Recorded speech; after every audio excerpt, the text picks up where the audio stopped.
சற்றுமுன் வெளியான தகவல். ரேஷன் அட்டைதாரர்களுக்கு ஒரு முக்கியமான தகவல் வெளியாகியுள்ளது. கைவிரல் ரேகை பதிவு செய்யவில்லை என்றால் தமிழ்நாடு அரசு ஒரு 3 முக்கியமான தகவல் வெளியாகியுள்ளது. அத பத்தி தான் பார்க்க போறோம். நீங்க நம்ம சேனல சப்ஸ்கிரைப் பண்ணாம இருந்தீங்கன்னா, மறக்காம லைக் பண்ணிக்கோங்க, சப்ஸ்கிரைப் பண்ணிக்கோங்க. அதாவது ரேஷன் கடைகளில் கைவிரல் ரேகை பதிவு செய்யாதவர்களுக்கு தமிழ்நாடு அரசு முக்கிய அறிவுறுத்தல்களை கொடுத்திருக்கிறது. முழு விவரத்தையும் இங்கே தெரிந்து கொள்வோம். அதாவது தமிழ்நாடு முழுவதும் நியாயவிலை கடைகளில் பொதுமக்களுக்கு கைவிரல் ரேகை பதிவு செய்தால் மட்டுமே பொருட்கள் விநியோகம் செய்யப்படுகிறது. ரேஷன் கார்டுதாரர்கள் இது குறித்து தமிழ்நாடு அரசு ஏற்கனவே முக்கிய அறிவுறுத்தல்களை வழங்கியது. இதனால் இந்த ரேஷன் கார்டில் பெயர் இருப்பவர்கள் அனைவரும் கைவிரல் ரேகை பதிவு செய்ய வேண்டும் என்று சொல்லப்படுகிறது. இதனை இன்னும் பல குடும்ப அட்டைதாரர்கள் செய்யாமல் உள்ளனர். விரைவில் ரேஷன் கடைகள் வழியாக கைவிரல் ரேகை பதிவு செய்வதை நிறுத்த அரசு முடிவெடுத்திருக்கிறது. குறுகிய காலம் மட்டுமே இருப்பதால் இதுவரை ரேஷன் கார்டில் பெயர் இருந்தும் கைவிரல் ரேகை பதிவு ரேஷன் கடையில் செய்யாதவர்கள் சீக்கிரம் உங்கள் கடைக்கு சென்று கைவிரல் ரேகை பதிவு செய்து கொள்ளுங்கள். அது மிகவும் அவசியம். இது குறித்து தூத்துக்குடி, திருநெல்வேலி மாவட்ட ஆட்சியர்கள் பொதுமக்களுக்கு ஏற்கனவே அறிவுறுத்தல்களை கொடுத்துள்ளனர். சீக்கிரம் கைரேகை பதிவு செய்யாதவர்கள் செய்யுமாறு அறிவுறுத்தியுள்ளது. இது குறித்து தமிழ்நாடு அரசு இப்போது கொடுத்திருக்கும் முக்கிய அறிவிப்பில் கைவிரல் ரேகையை சரிபார்ப்பு முறையில் 99% இன்றியமையா பொருட்கள் விநியோகம் செய்யப்படுகிறது என தெரிவித்துள்ளது.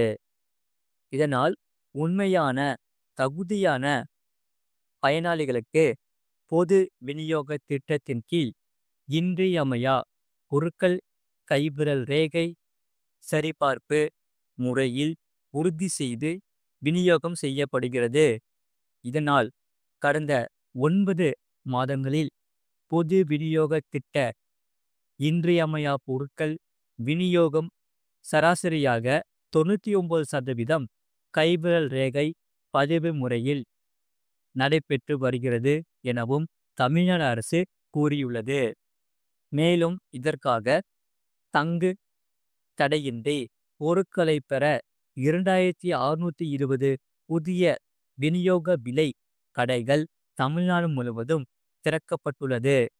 பொது விநியோக திட்டத்தின் கீழ் நியாய விலை கடைகள் மூலமாக விநியோகம் செய்யப்படும் அத்தியாவசிய பொருட்களை செய்யப்படும் குடும்ப அட்டைதாரர்கள் எவ்வித சிரமமின்றி பெற்றுக்கொள்ளும் வகையில் மே 2021 முதல் 30/4/2025 வரையிலும் 843 முழு நேர நியாய விலை கடைகள் மற்றும் 1777 பகுதி நேர நியாய விலை கடைகள் உட்பட 2620 புதிய நியாய விலை கடைகள் திறக்கப்பட்டு செயல்பட்டு வருகிறது என்று தெரிவிக்கப்பட்டுள்ளது. அது மட்டுமில்லாமல் 1,00,000 தொடப்போகும் தங்கம் விலை எப்படி முதலீடு செய்யலாம் என்பதை இங்கே தெரிந்து கொள்வோம். அதாவது 1,00,000 தொட போகும் தங்கம் விலை எப்படி முதலீடு செய்யலாம் என்பதை தெரிந்து கொள்ளலாம். ஒரு மாதமாக தங்கத்தின் விலை 95,000 முதல் 97,000 ரூபாய் வரை மாறி வந்தது.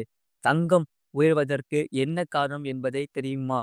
அதாவது இது குறித்து பொருளாதார நிபுணர் ராஜேஷ் மூர்த்தி தனது சமூக வலைதளத்தில் வெளியிட்டுள்ள கட்டுரையில் கூறியிருப்பதாவது, தங்கத்தின் விலை 10 கிராமுக்கு 1,00,000 ரூபாய்க்கு அருகில் இருந்தாலும் உலகளவில் நிச்சயமற்ற சூழல் இருப்பதால் தங்கத்தில் முதலீடு செய்ய வல்லுநர்கள் அறிவுறுத்தியிருக்கின்றன. இதையடுத்து பரிவர்த்தனை மூலமாகவே அல்லது பல சொத்து நிதிகள் மூலமாகவோ செய்யலாம் என்று சொல்லப்படுகிறது. ஜூன் 13 அன்று 99.9%. தூய்மையான தங்கத்தின் விலை 1.6% உயர்ந்து 10 கிராமுக்கு ரூ. 99,058 இருந்தது என்று இந்திய புள்ளியியல் மற்றும் ஜுவல்லரிஸ் அசோசியேஷன் தெரிவித்துள்ளது. இதற்கு முன் ஒரு மாதமாக தங்கத்தின் விலை 95,000 முதல் 97,000 ரூபாய்க்கு இடையில் மாறி வந்தது.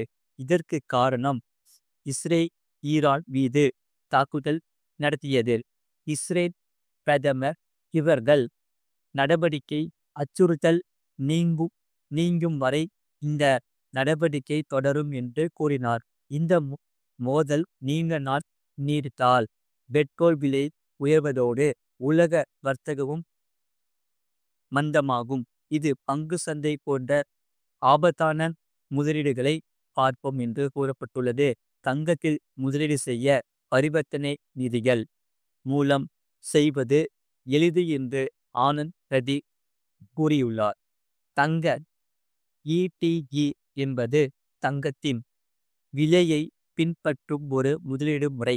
இதில் ஒரு யூனிட் என்பது 1 கிராம் உயர் தூய்மையாக தங்கத்தால் ஆதரிக்கப்படுகிறது. இந்திய மியூச்சுவல் ஃபண்ட் அசோசியேஷன் படி மார்ச் மாதத்தில் இந்த நிதிகளில் 58,885 கோடி ரூபாய் மதிப்பிலான சொத்துக்கள் இருந்தது. இது கடந்த ஆண்டை விட 88% அதிகரிக்கும். மியூச்சுவல் ஃபண்ட்ஸிங் மாதம் ஒரு தொகையை முதலீடு செய்வது போல தங்கத்திலும் படிப்படியாக முதலீடு செய்யலாம். ஒருவரின் முதலீட்டில் 10% தங்கமாக இருந்தால் ஆபத்தை அமல்நிலைப்படுத்த உதவும்.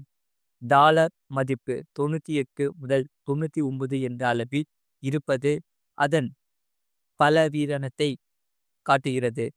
டாலர் மதிப்பு குறையும் போது தங்கத்தின் விலை உயரும். மேலும் இந்திய ரூபாயின் மதிப்பும் குறைவதால் இந்தியாவில் தங்கத்தின் விலை இன்னும் உயர்கிறது. இதனால் தங்க சந்தை உயர்ந்து வருகிறது என்று சொல்லப்படுகிறது. கடந்த ஒரு ஆண்டாக உலகளவில் நிச்சயமற்ற நிலை இருப்பதால் தங்கத்தின் விலை உயர்ந்து வருகிறது. MCX சந்தையில் தங்கத்தின் விலை 38.3% உயர்ந்துள்ளது. அமெரிக்க அதிபர் ட்ரம்ப் மற்றும் உலக மத்திய வங்கிகள் டாலர் இருப்பை குறைத்து தங்கத்தை வாங்குவது ஆகியவை தங்கத்தை மேலும் கவர்ச்சிகரமாகியுள்ளது. இது போன்ற செய்திகளை உடனுக்குடன் அறிந்து கொள்ள மறக்காம சேனலை சப்ஸ்கிரைப் செய்யுங்கள். மற்றவர்களுக்கு தெரியப்படுத்த ஷேர் செய்யுங்கள்.